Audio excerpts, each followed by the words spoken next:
asalaamaaleykum wa rahmatulah professeur ñu ngi lay nuyu. ñu ngi lay fay sëñ Pape. di leen fàttali ñi ñuy suivre professeur Ousmane Ndiaye lañ fi dalal muy tradipraticien nekk fële sa diwaan Kër Massar nekk borom Boga Bio.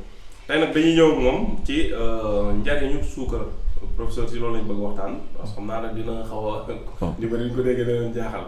njëg nit ñi di wax suukar noo lekk ci tuuti dañ koy moytu day joxe jabet ni ñàngam ñun nag li ñu bëggoon xam mooy suukar si ndax am na njariñ boobu ñu amoon ñun. njariñ googu ñu xam lan la ak nan lañ ko war a consommer parce que suukar moom il faut ñu consommer ko. ndax am ñoo xam nag dañ ko contre ne duñ consommer suukar. mais nag moo tax tey ñu bëggoon na professeur nga leeral suukar yéen mooy ay njariñam ci wàllu wér-gu-yaram. waaw sëñ Pape xam nga suukar moom bëri na njariñ ci doomu aadama ci wér-gu-yaram bëri na njariñ donte nag nit ki bu amee yenn feebar yi. moom dañ koy moytuloo suukar mais kooku daa feebar moo tax. parce que ki feebarul moom. kenn du ko moytuloo suukar. xam nga ki amee tension. ñu moytuloo ko xorom. xam naa boobu dinañ ci ñëwaat sax ci kanam. parce que dafa am tension. ki am jabet ñu moytuloo ko suukar parce que dafa am jabet. mais ki nga xam ne amul ci dara amul jabet. loolu duñ ko moytuloo suukar. mën nañ ko wàññiloo rek parce que lim ci war a jël. mais pour walla ni suukar dafa am. yaram bi day soxla suukar doomu aadama.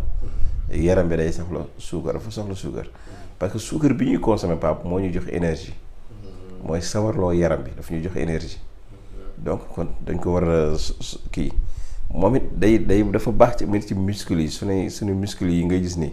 suukar bi daf ci baax daf koy développer donc baax na ci suukar bi day développer li ñuy wax les globules rouges yooyu mooy tax ñun ñuy am deret globules rouges yooyu moo tax ñun ñuy am deret léegi globules rouges yooyu nag suukar bi baax na ci daf koy développer suukar aussi day développer le cerveau doomu aadama xelu doomu aadama donc suukar bi ñuy utiliser nii daf koy développer baax na ci moom suukar day développer les organes yi nekk ci doomu aadama yépp suukar bi baax na ci moom donc kon suukar source d'énergie la donc feebar yi ñu doon li ñu doon waxtaanee ci canne à sucre yi yépp yu ci bëri da ngay gis ni day ñëwaat ci suukar bi njariñu suukar bi daf koy indiwaat day renforcer waat xol bi ak yu demee noonu donc suukar dafa nekk loo xamante ni Pape dafa bëri njariñ ci doomu aadama léegi nag ci suukar bi ni ñu ko waxee woon sànq li tubaab di wax ni tout excès est nuisible loolu mën na nekk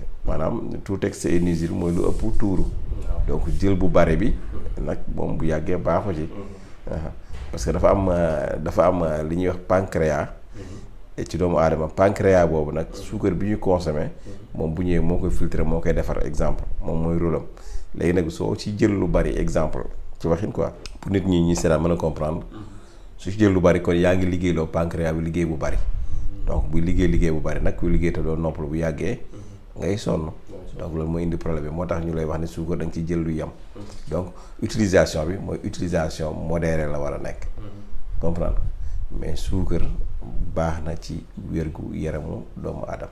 d'accord kon nit ki wér daal moom amul benn problème ak suukar. ok waaw mën na ci bañ a xaabaabal na ko jël modérément quoi. ok loolu kon yaakaar naa ne. jërëjëf suñu Pape.